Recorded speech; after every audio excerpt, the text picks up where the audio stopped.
자, 우리 루이스 벌컵 교리 180번째 시간입니다. 180번째 시간.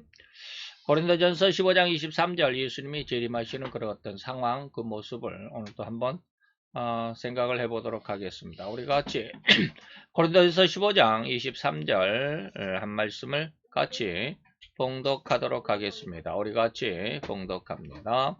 그러나 각각 자기 차례대로 되리니 먼저는 첫 열매인 그리스도요. 그 다음에는 그리스도 강림하실 때에 그에게 붙은 자요. 아멘. 우리가 이제 마지막 예수님의 그 재림론에 대한 세 번째 질문입니다.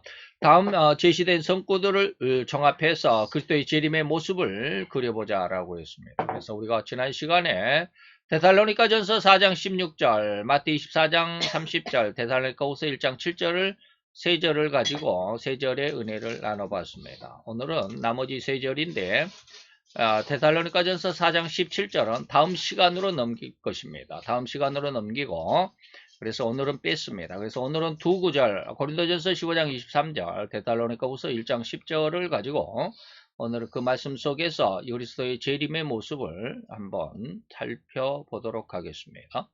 데살로니가전서 4장 17절은 다음 시간에 말씀을 드리도록 하겠지만 또한 이미 우리 앞에 지난 시간에 잠시 언급을 해드렸죠.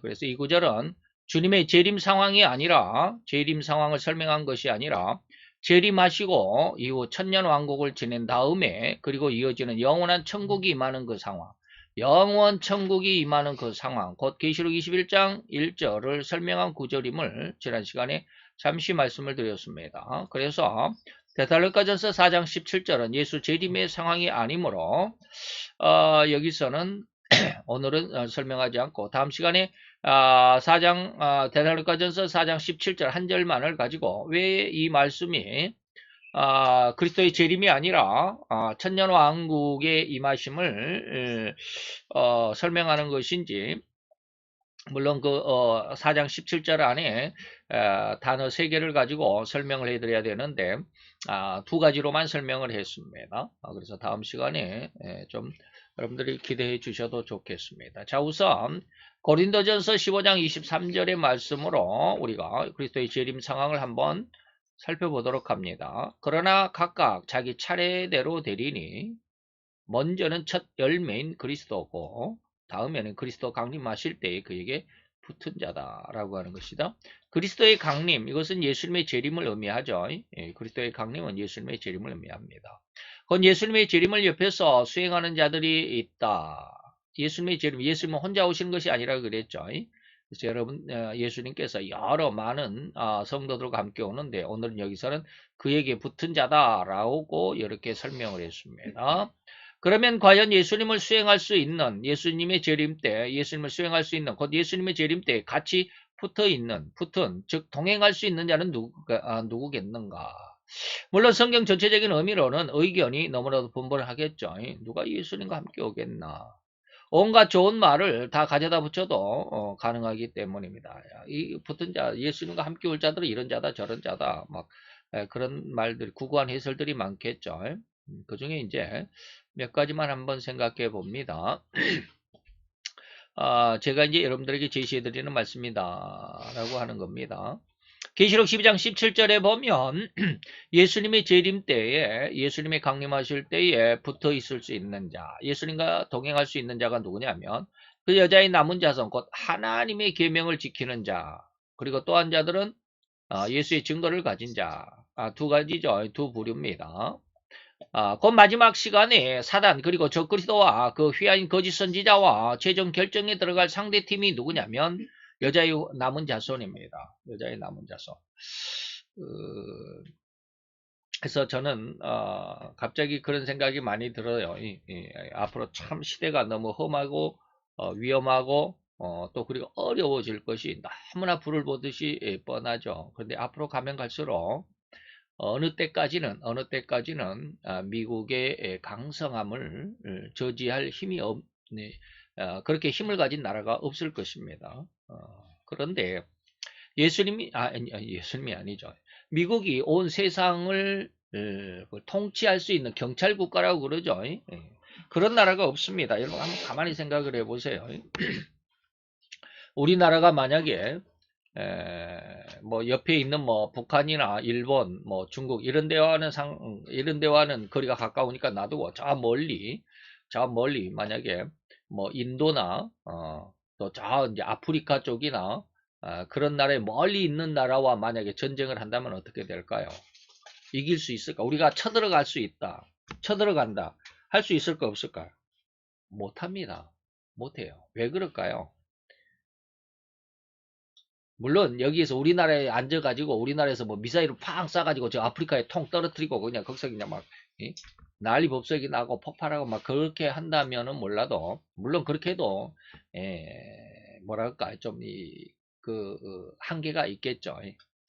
근데 공격을 그렇게 멀리 못하는 이유가 뭐냐면 전쟁 물자가 쉽지 않기 때문에 그렇습니다. 만약에 그렇게 가려면 군인들을 배에다 싣고 가야 되겠죠. 아프리카까지 가려면 배에다 싣고 가야 됩니다. 또 군인들만 싣고 갑니까? 전쟁 물자를 싣고 가야 되잖아요. 탱크도 실어야 되고 장갑차도 실어야 되고 또 비행기 같은 거는 날아가다가 보면 뭐요? 기름이 다 떨어지죠. 비행기들이 어마어마하게 기름들을 잡아먹습니다. 어마어마해요. 그래서 뭐 미국에서 여러분들이 뉴스를 봐서 알겠지만 뭐 B1, 뭐 B1B, 뭐 B21, 뭐 이런 거 어마어마한 큰 그 비행기들이 있습니다. B21 같은 거, 뭐 좌우장 그렇게 큰 비행기들이 한번 떠가지고 하루 이렇게 운행을 하면 거의 한 20억 가까이 든답니다. 20억 넘어가는지도 모르겠어요. 24억이라고 그랬나? 그만큼 많은 액수의 기름을 소비한다 이 말입니다. 하루에. 어마어마하죠. 그러다 보면 이 전투기 같은 거 우리가 가지고 있는 뭐 KF-15다 아니면은 뭐 KF 뭐 35, 뭐 스텔스기다 이런 비행기들은요 우리나라에서 떠가지고 아프리카까지 갈 수가 없어요. 못 갑니다. 기름이 없어서 가다가 공중에서 급유를 받아야 되거나 합니다.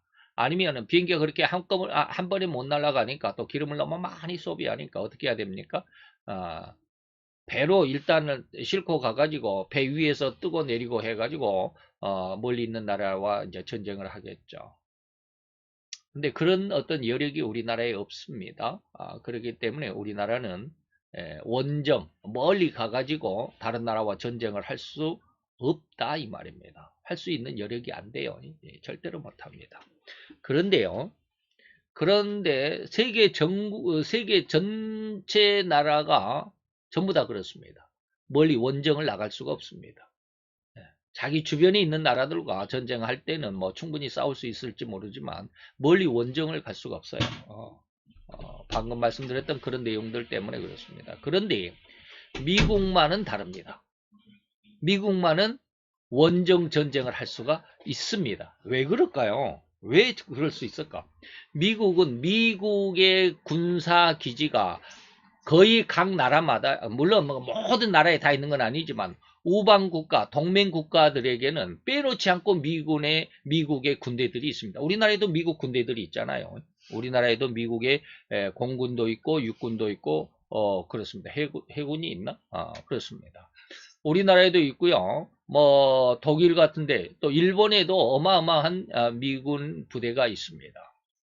그러니까 만약에 미국이 중국과 전쟁을 한다 그러면 미국에서 중국까지 비행기가 오는 것이 아니라 우리나라에 있는 비행기가 중국과 싸우는 겁니다. 그러니까 가까이 곧 옆에서 싸우는 거나 마찬가지예요. 미국이 만약에 러시아와 싸운다. 뭐 그럴 일이 만약 한 번 딱 남아 있지만 미국이 러시아와 싸운다 그러면 미국에서 러시아까지 비행기로 날아갈까요? 아니에요. 미국 옆에 러시아 옆에 독일, 뭐 프랑스, 영국 아니면 그 옆에 있는 나라들의 미국의 부대들이 거기에 군부대들이 있습니다. 거기에서 미국의 비행기들이 출격을 하고 또 탱크가 거기에서 출발을 하고 그러기 때문에 전 세계를 장악하고 이거를 이제 우리는 경찰 국가다. 세계의 질서를 잡고 있는 나라가 미국밖에 없습니다. 뭐 이런 이야기를 했는데 앞으로 이러한 나라가 있을 수가 없습니다. 그렇기 때문에 어느 순간까지는 미국이 어마어마한 강대국으로 더 치솟아 가게 될 겁니다. 그런데 그럼 미국만 그렇게 강하게 되느냐? 그렇지 않습니다.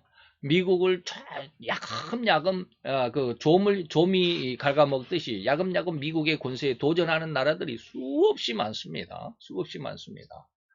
그 중에 대표적인 나라가 뭐요? 중국이죠. 대표적인 나라가 중국입니다. 지금 뭐 이제 러시아는 거의 지금 군사력이 거의 절반 이상이라고 해도 과언은 아니겠죠. 절반 이상이 지금 군사력이 많이 그 우크라이나 전쟁으로 인해서 많이 뭐라 그럴까 쇠퇴했다라고 할 수도 있겠죠.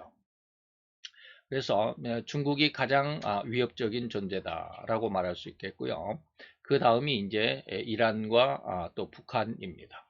이렇게 물론 이제 거기에 러시아를 끼워서 이렇게 했었는데 어쨌든지 이런 나라들이 미국의 그 권력에 도전하고 야금야금 미국의 권력을 갉아먹는 그러한 일들이 있겠죠. 그러다가 이제 나중에 이제 러시아가 뭐 이제 죽은 것 같다가 다시 부활했다라는 그런 말씀 여러분 지난 시간에 말씀드렸습니다. 그로 인해서 미국의 이러한 엄청난 그 경찰 국가의 힘이 한순간에 몰락을 하게 될 겁니다. 그게 바로 이제 뭡니까?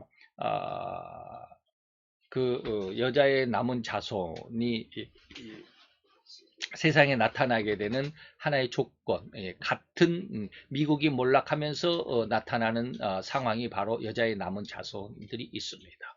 바로 이런 내용들입니다.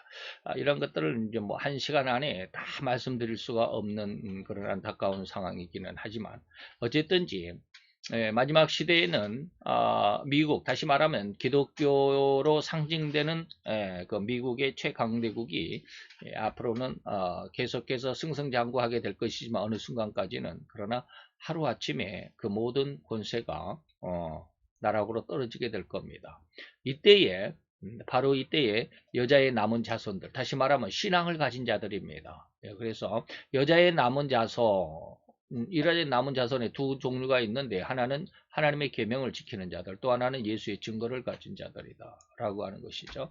이러한 사람들이 이제 세계 방방곡곡에 이제 숨어 지내게 되겠죠. 근데 지금 이 순간에도 우리나라도 역시 마찬가지죠. 지금 우리나라가 자유 대한민국이다, 자유민주주의다라고 하지만 이 자유와 민주의 물결을 갉아먹으려고 한다라는 사람들, 오전에도 말씀을 드렸지만 우리나라에 수없이 많이 중국인들 들어와 있습니다.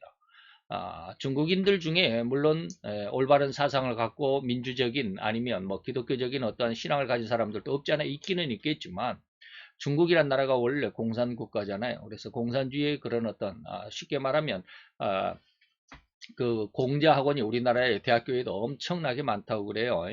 우리나라 세계 그 어느 나라보다 많다고 그럽니다.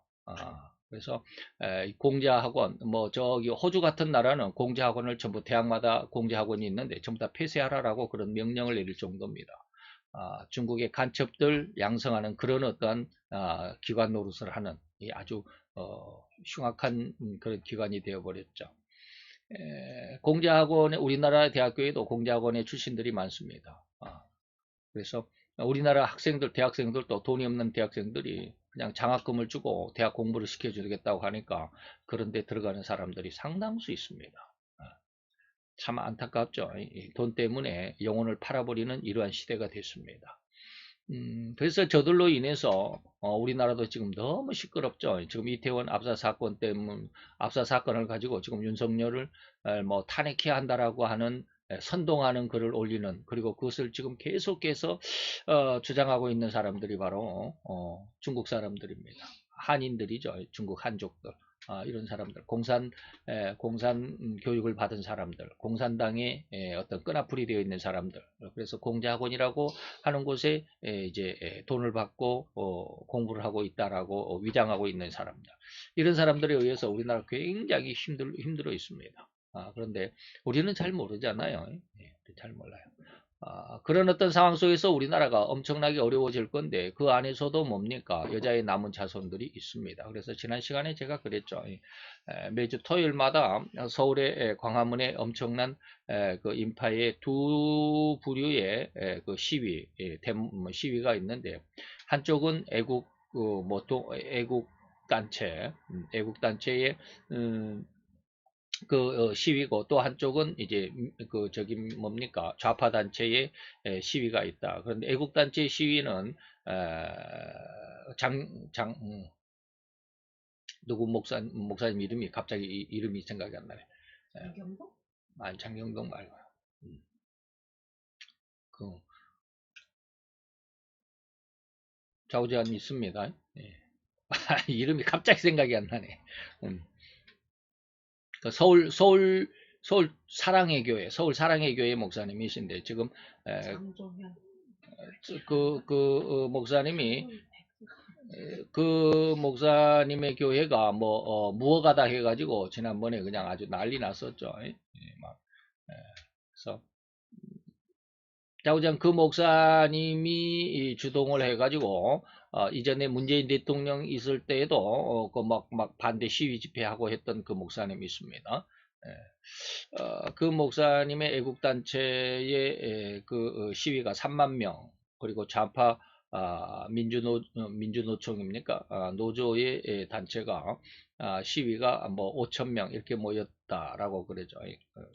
자, 어쨌든지 이러한 상황이 있습니다. 그리고 다음 주에도 이 압사 사건으로 인해서 기독교 단체에서 서울 용산 대통령 뭡니까 집무실이 있던 그 용산 거기에서 집회를 한다고 지금 전부 뭡니까 그 연판장을 지금 돌리고 있더라고요. 근데 저는 피곤해서 못 갈 것 같아요. 힘들어요. 어쨌든지 그렇습니다. 그런데 여자의 남은 자손 바로 이러한 사람들이 있습니다. 그래서 나는 좀 못하지만 그래서 이렇게 일을 하는 사람들이 있어서 야 오늘 아침에는 야 그래도 그나마 그나마 좀 한숨을 돌릴 수 있겠다라는 그런 생각을 한번 해봤습니다. 어쨌든지 여자의 남은 자손이 있습니다. 그리고 이 여자의 남은 자손을 두 무리로 나뉘는데 하나는 하나님의 계명, 그 성경을 지키는 자들이고 다른 하나는 예수의 증거를 가진 자다. 이걸 뭐 하나로 해석을 해도 상관이 없습니다.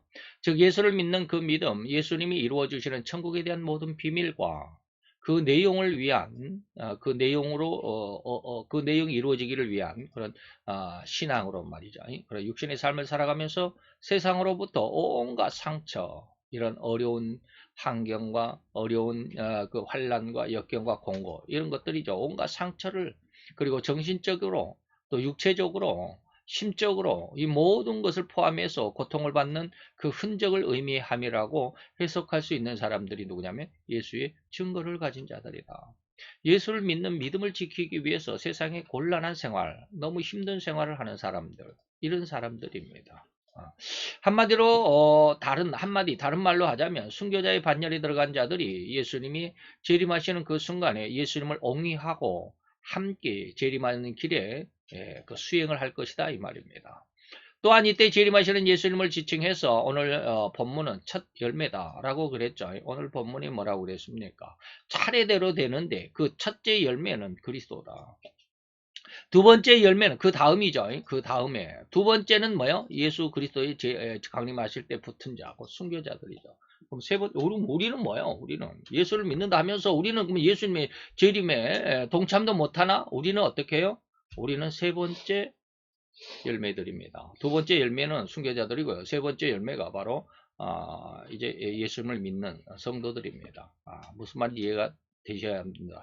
예. 첫 열매는 예수님이죠. 예수님을 지칭해서 첫 열매라고 지칭하고 있죠.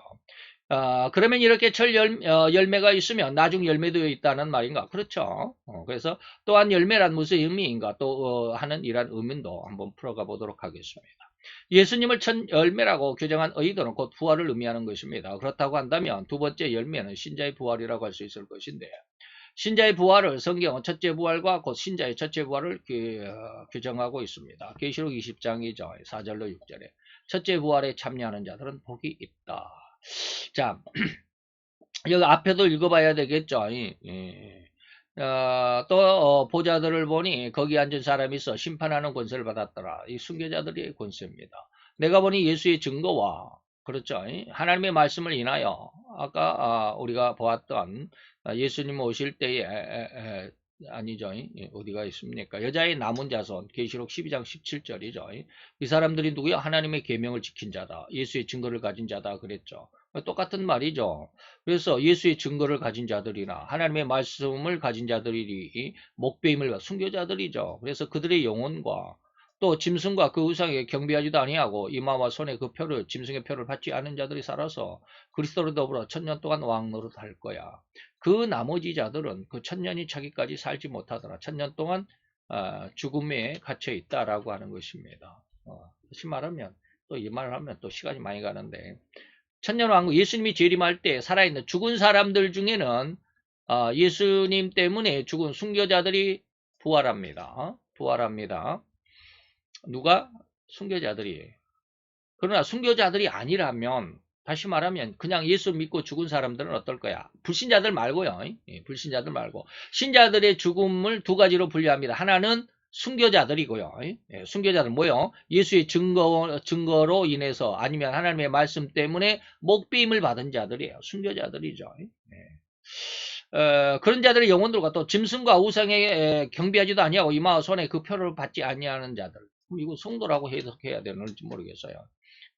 어쨌든지 이러한 자들이 여기는 뭡니까? 살아있는 자들이라고 해석할 수 있겠죠.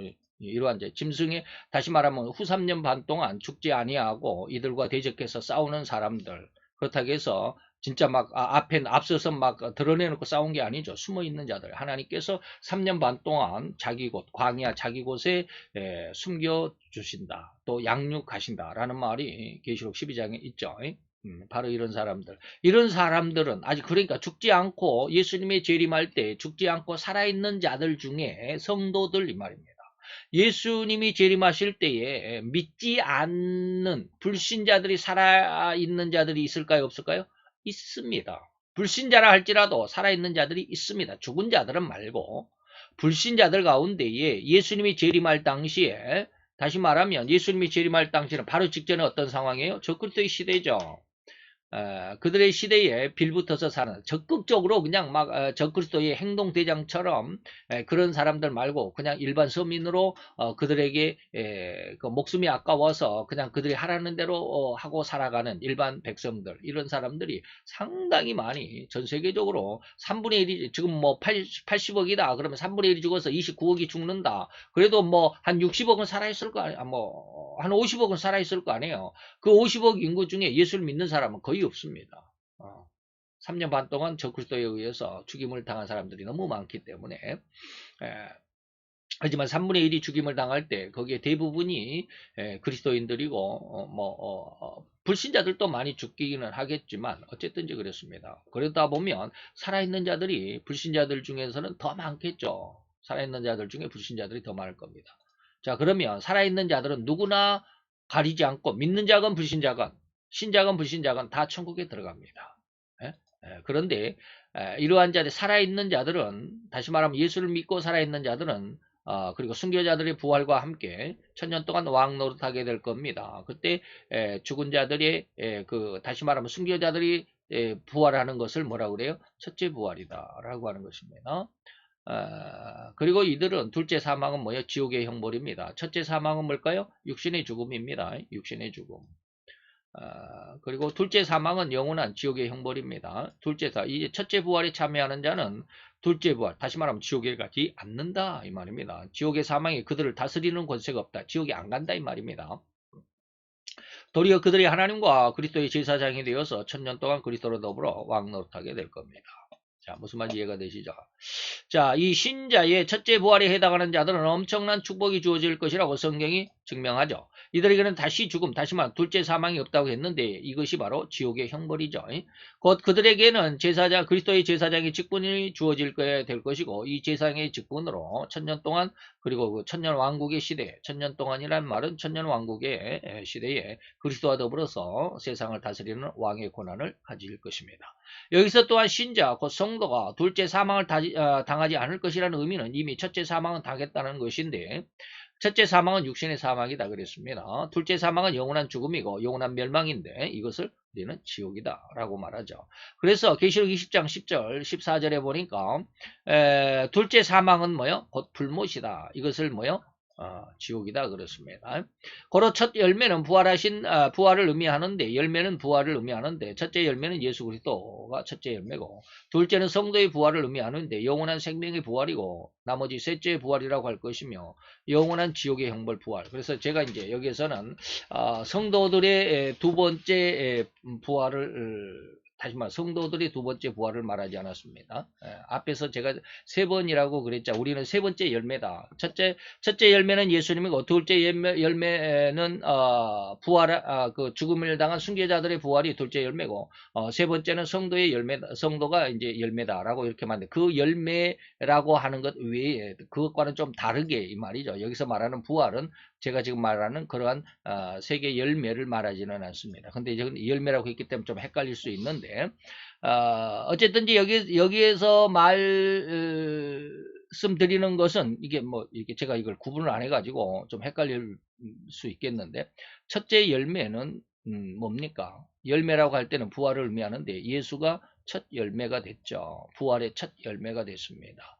그리고 둘째 열매는 순교자들이 부활할 것이기 때문에 순교자들이 둘째 열매가 될 것입니다. 그런데 순교자가 아닌 일반 성도로서 신앙을 지키다가 그냥 생명의 그 뭐랄까 천수를 누리다가 죽은 사람들은 첫째 부활에 참여하지 않습니다.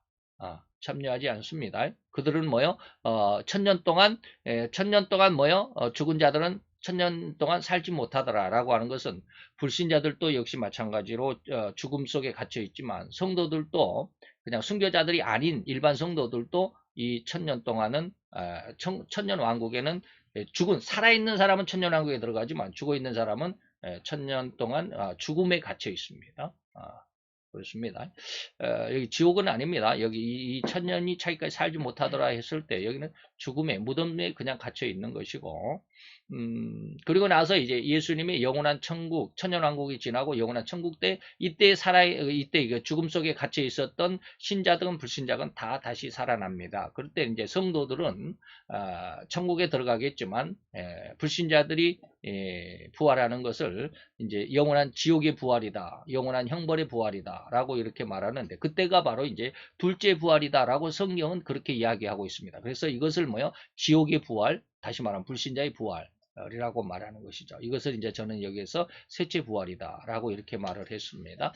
좀 오해하지 않았으면 좋겠습니다. 열매를 이야기할 때 제가 이야기하는 것과 여기서 지금 여기서 말하는 첫째 부활 그리고 둘째 부활 셋째 부활이라고 말하는 것과는 좀 차이가 있음을 여러분들이 좀 구분을 해줬으면 좋겠습니다. 제가 어떻게 보니까 이걸 지금 구분 안 해놓고 여기를 써놨으니까 좀 저 자신도 많이 헷갈리겠는데 하는 그런 생각이 있습니다. 어쨌든지 그렇습니다. 좀 헷갈리지 않았으면 좋겠고요. 신앙 안에 있을 때의 새 열매 그리고 전체를 통했을 때 새 열매가 좀 다르다라고 하는 것을 좀 이해를 해 주셨으면 좋겠습니다. 자, 계시록 20장 10절로 14절에 보니까 자, 내가 보니 죽은 자들이 물은 대소하고 보좌 앞에 섰다. 이 보좌가 뭐요? 우리가 흔히 말하는 하얀 백보좌라고 말합니다. 하얀 하얀 천이 쌓여 있는 그런 보좌다. 그래서 여기서는 뭐라고 했어요? 흰 보좌다라고 이렇게 말하죠. 내가 크고 흰 보좌는 예수님의 요거는 예수님이죠. 예수님의 의자가 하얗게 흰색은 뭘 의미한다 그랬어요? 승리 또는 부활 를 의미합니다. 그래서 흰 보좌다. 그래서 이것을 백보좌다라고 그럽니다. 그래서 이 백보좌에 앉으신 예수님께서 물론 대소하고 뭐 했어요? 심판을 하실 것입니다. 그래서 우리가 흔히 말하는 백보자 대심판이다 라고 이렇게 말합니다. 이때는 그 죽은 자들이 물은 대소하고, 다시 말하면 믿다가 죽은 사람이건 안 믿다가 죽은 사람이건 이 말이에요. 그래서 천년왕국이 끝난 다음에 백보자 대심판이 있는데, 이때는 모두가 다 살아납니다. 이것을 우리는 이제 아까 말했듯이 둘째 부활이라고 말을 하게 되겠죠. 그래서 여기 이 사람들은 뭡니까? 각 사람이 자기 행위대로 심판을 받고, 그래서 신앙한 신자들은 생명의 부활, 그리고 또한 불신자들은 뭐요? 영원한 음부, 사망과 음부도 불못에 던지우게 되니까, 이것이 곧 뭐요? 둘째 사막, 곧 불못. 그래서 심판의 부활로 나온다라고 요한복음 15장에는 기록이 되어 있습니다. 어쨌든지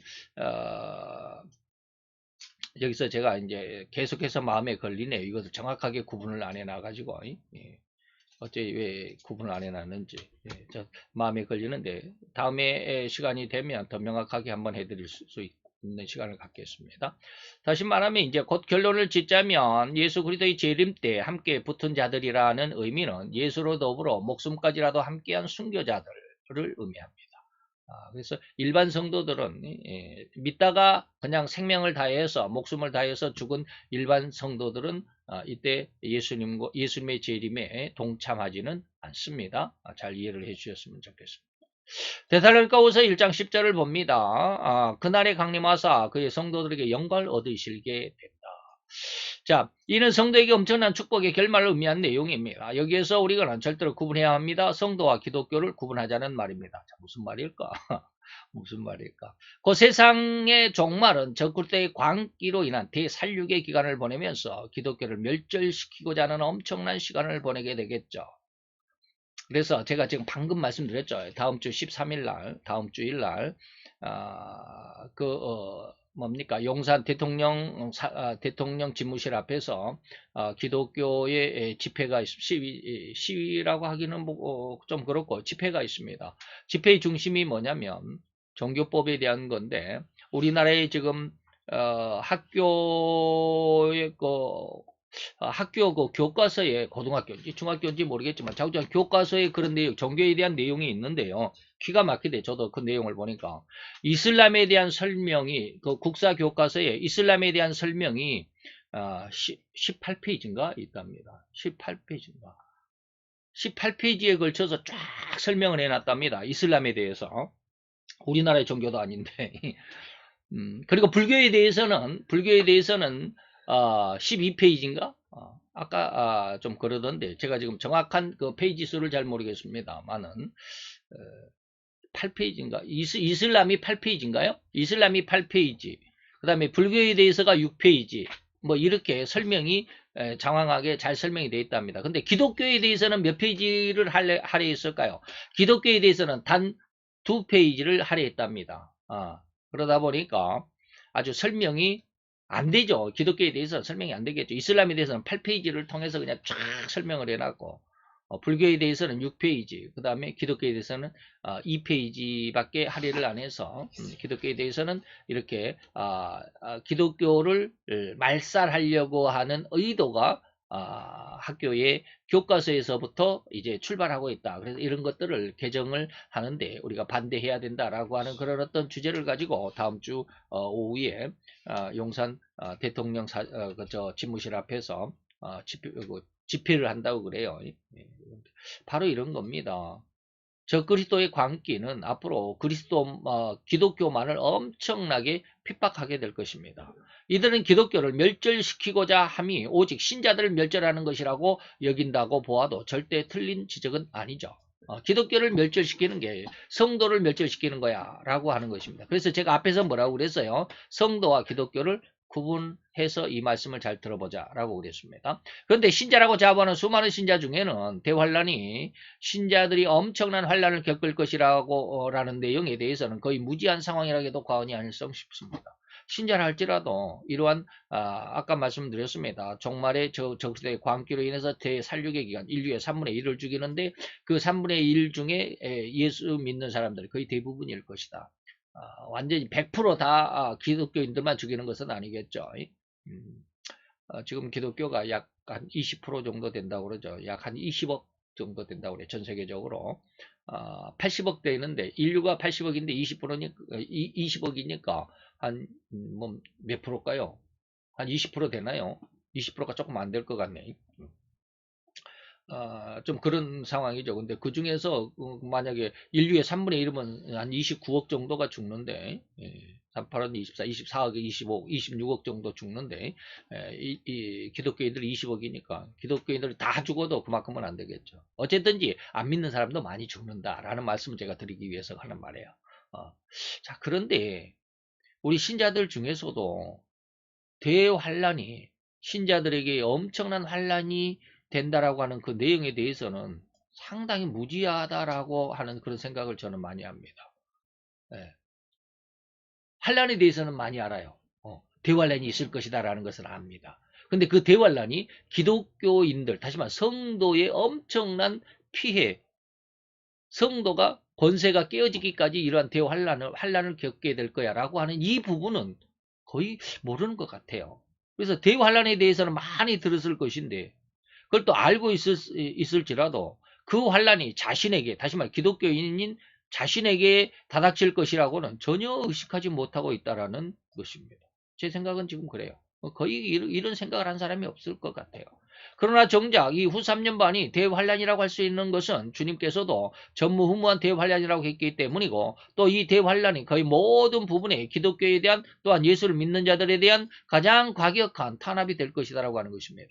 그래서 마태 24장 21절에 보니까 이때는 바로 엄청나게 큰 환란이 있을 것인데, 창세로 세상이 태어난 그 이후로부터 지금까지 이런 환란이 없고 이후에도 이런 환란은 없을 것이다. 그래서 요즘에 제가 좀 많이 걱정을 해요. 예. 야, 이런 시대에 내가 맨날 생활비 본다고 직장이나 다니면서 기도도 제대로 못하고 공부도 못하고 그러면서, 야, 이렇게 살다가 이런 대환란이 닥치면 나는 어떻게 할까, 뭐 이런 생각이 많이 들어요 요즘에. 자, 그러나 종합하여 가장 정확하다고 할 수 있는 내용을 들여다보아야 하겠죠. 그 적그리스도의 출현은 오직 하나님의 영광을 회방하고자 하는 사단의 흉계의 드러남이고, 이 일의 주체적인 행동 대장격이 누구요? 바로 적그리스도고, 이 적그리스도의 행동 대원들을 모집할 것인데, 이 행동 대원들 중에서도 가장 특징적인 대원이 바로 뭐요? 목사들입니다. 기가 막히죠. 어떻게 목사들이 적그리스도의 행동 대장이 될까? 기가 막히죠. 네. 성경을 왜곡하는 목사들이 너무 많아요. 지금 북한을, 제가 오전에도 말씀드렸죠. 북한을 찬동하는 그 뭐 민주15라고 하는 그런 유튜브 방송이 있어요. 민주15. 이것은 우리나라에서 지난번에 민주 뭐 15가 아니라 민주 신보인가 뭐란 말로 그 유튜브 사이트가 있었는데, 우리나라에서 반국가 단체라고 해가지고 사이트를 폐쇄를 시켰어요. 그랬더니 이름을 바꿔서 민주 15 해가지고 지금 이렇게 해놨는데, 그 주동자가 한 누구라고 그래요. 저는 이름을 잘 몰라요. 한 누구라고, 한 누구시라고 그러는데, 한 누구시가 그때 우리나라에서 이렇게 그 탄압을 했다고 그래야 되나, 적발을 하니까 어디로 도망간 줄 아세요? 미국으로 도망가 있답니다. 기가 막히죠. 미국을 뭐 미제니 어쩌니 그냥 뭐 미국을 뭐 몰살시키겠다고 했는, 그러면서도 그들이 살라고 또 미국에 도망가 있어요. 기가 막히죠. 중국으로 도망가든지, 예? 예. 중국으로 도망갈 것이지 왜 미국에 가서 미국인으로서 그렇게, 참 기가 막히죠. 근데 그런 사람들 중에 목사들이 참 많아요. 기가 막히죠. 이를 성경은 뭐라고 그랬어요? 거짓 선지자라고 했습니다.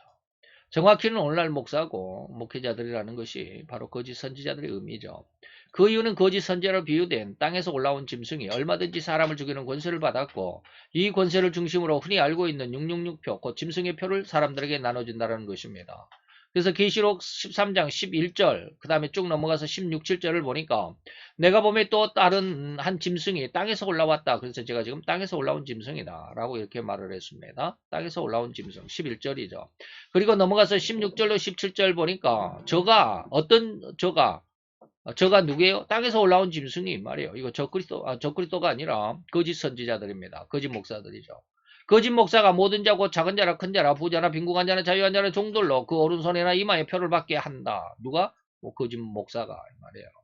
그래서 이 표는 짐승의 수 이름이다라고 그렇게 말하죠. 이러한 상황을 주님은 마태 20장 21절에서 전무후무한 대환란이고 이 일을 종교계의 극심한 미혹이라고 명명할 정도였습니다. 그래서 앞으로 기독교가 엄청나게 세상을 미혹하게 된다라는 것입니다. 곧 기독교, 다시 말하면 성도들에게 있도록 힘겨운 나날들이 될 후 3년, 3년 반인데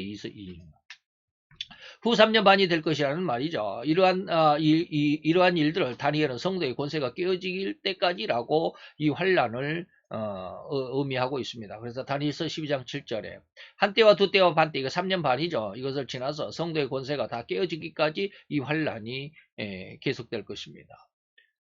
그러면 이제 그렇게 성도들의 권세가 다 깨어지면 그 이후는 어떻게 하겠습니까? 그 이후에는 예수님의 재림을 순교자들이나 성도들에 의해서 예수님의 극도의 찬양과 영광을 받을 것이라는 의미가 기록이 되어 있습니다. 그래서 데살로니가후서 1장 10절에 보니까 그날에 예수님께서 강림하실 때 이 말이죠. 그날에 바로 그날 예수님이 강림하실 때는 그의 성도들에게서 영광을 받으시게 될 거야. 곧 적그리스도를 멸망시킬 시간은 예수님의 재림으로만 가능합니다.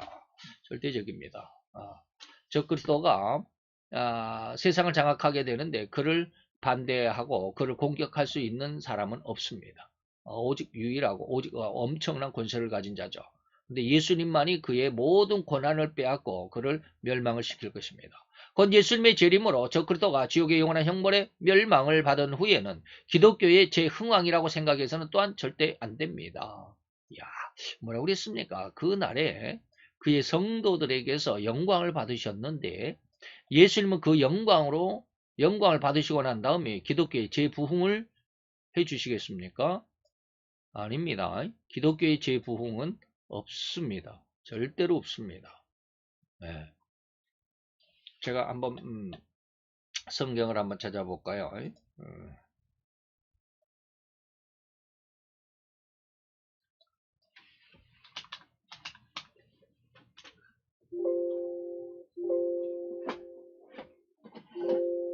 왜 없지?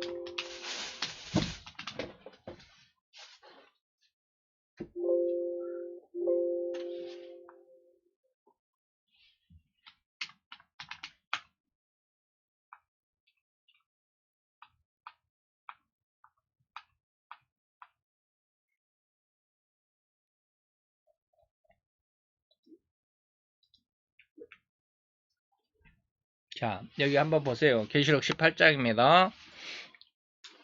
계시록 18장은 뭔 장이라고요? 계시록 17장은 짐승과 음녀의 전쟁입니다. 계시록 18장은 음녀의 패망, 다시 말하면 기독교의 패망을 설명하는 그런 기록입니다. 그런데 여기에서 계시록 18장 바로 그 21절에 보니까 한 힘센 천사가 큰 맷돌 같은 돌을 들어서 바다에 던지면서 비유로 말하고 있습니다. 비유를 말하고 있습니다. 큰 맷돌을 바다에 던져버렸습니다. 어떻게 되겠습니까? 몹시 떨어져 바다에 가라앉아서 이 말이요. 다시 떠오를까요? 다시 보이지 않습니다. 그러죠. 맷돌을 바다에 던졌어요. 그러면 바다의 깊이 바다의 맨 밑바닥까지 맷돌은 무거우니까 가라앉겠죠. 그 무거운 맷돌이 다시 떠오를까요? 못 떠오릅니다. 그래서 결코 다시 보이지 않습니다. 이 말이 뭐요? 이 맷돌이 뭐요? 기독교입니다. 기독교. 음녀예요. 음료는 뭐요? 큰 맷돌 같은 돌같이로 비유를 했지만 이게 기독교예요. 기독교가 다시는 세상에 보이지 아니할 것입니다. 어떻게 해서? 이번 적그리스도에게 이 후 3년 반의 어마어마한 환란, 다시 말하면 앞에서 뭐라 그랬어요? 성도의 권세가 깨어지기까지 이 환란을 당한 후에 다시는 기독교가 흥왕한다? 안 한다? 못한다 이 말입니다. 기독교의 재흥왕은 없다 이 말입니다. 성도에게 영광을 받으셨는데 그러면 뭐가 될까요? 앞으로 예수님의 재림 이후에는 기독교 성도 없습니다. 다 하나님의 백성입니다. 어떤 사람? 예수를 따르는 하나님의 백성들입니다. 그들을 신자라고 성도라고 하지 않습니다. 그들의 종교를 기독교라고 하지 않습니다. 오직 하나님의 백성입니다. 곧 기독교는 적그리스도의 대살육의 기간, 곧 후 3년 반의 기간으로 거의 완전하게 멸절되는 것처럼 보일 것이며 이로 인해서 다시는 기독교라는 종교적인 이미지는 종말을 구하는 것입니다. 그리고 그리스도의 재림 이후에는 기독교는 없어집니다. 오로지 남은 것은 성도인데 저는 이제 방금은 제가 뭐라고 그랬어요? 하나님의 백성, 예수의 백성이다. 성도들을 그렇게 부를 것이다. 다시 말하면 성도들인데 어떤 사람들? 믿음을 가진 사람들. 그래서 하나님의 백성이다. 예수의 백성이다. 라고 말하는 겁니다. 기독교의 재흥왕은 없습니다. 믿음의 흥왕만이 있습니다. 무슨 말 이해가 되죠? 그래서 이 믿음의 흥왕은 예수님의 재림으로부터 약 1000년간 왕권을 부여받게 될 것입니다. 그런데 기독교가 왕 노릇한 게 아니라 성도가 이 말이에요. 신자가 하나님의 백성, 예수의 백성이 왕 노릇하게 된다라는 것입니다. 그래서 이 믿음으로 인한 사람들, 그 성도들에게 주님의 재림은 영원하고도 호리만큼의 어그러짐도 없이 영광을 받으실 것입니다. 그래서 로마서 14장 1절에 기록되었으되 주께서 가라사대 내가 살았노니 모든 무릎이 내게 꿇을 것이다. 빌립보서 2장 10절에 하늘에 있는 자들이나 땅에 있는 자들이나 땅 아래 있는 자들이 누구요? 죽은 자들이 말이죠. 모든 무릎은 뭐요? 예수라는 이름에 무릎을 꿇을 것이다. 그래서 온 인류에게 그 인류 중에서도 특별히 성도들에게 가장 영광을 얻을 날이 바로 예수님의 재림이다 라고 하는 것이죠. 네?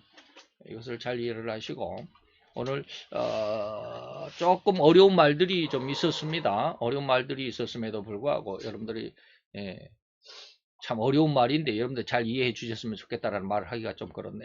여러분들 계속해서 예수님의 재림론에 대해서 여러분들이 잘 공부를 하시면 여러분들의 마음속에 믿음의 굳은 어떤 줄기, 믿음의 줄기를 잘 세워갈 수 있을 거라고 믿습니다. 기도합시다. 할렐루야 주님. 오늘도 여호와의 귀한 사랑과 그 크신 은혜와 은총이 오늘 예수 그리스도의 재림을 그리고 또 그 재림의 상황 그리고 또 그 재림의 모습 안에서 우리의 신앙의 어떠함을 가늠하고 또 종잡을 수 있는 귀한 기회, 귀한 시간 공부가 되었음을 믿나이다. 오늘도 여호와의 귀한 사랑이 우리 가운데 있어서 진실로 하나님의 말씀 안에서 온전한 하나님의 영광을 이뤄낼 수 있는 하나님의 아들, 하나님의 귀한 딸로 잘 성장하며 성숙해 갈 수 있는 귀한 믿음을 세워가는 이 한 시간이 되었음을 믿고 또 하나님께서 역사하신 줄을 믿나이다. 여호와의 귀한 사랑, 그 크신 은혜로 아버지 하나님 앞에 늘 선이 온전히 기뻐하실 만큼 아름답고 귀한 신앙으로 성장해 갈 수 있을 것을 믿고 예수 그리스도의 이름으로 감사와 기도드려 싸움나이다. 아멘.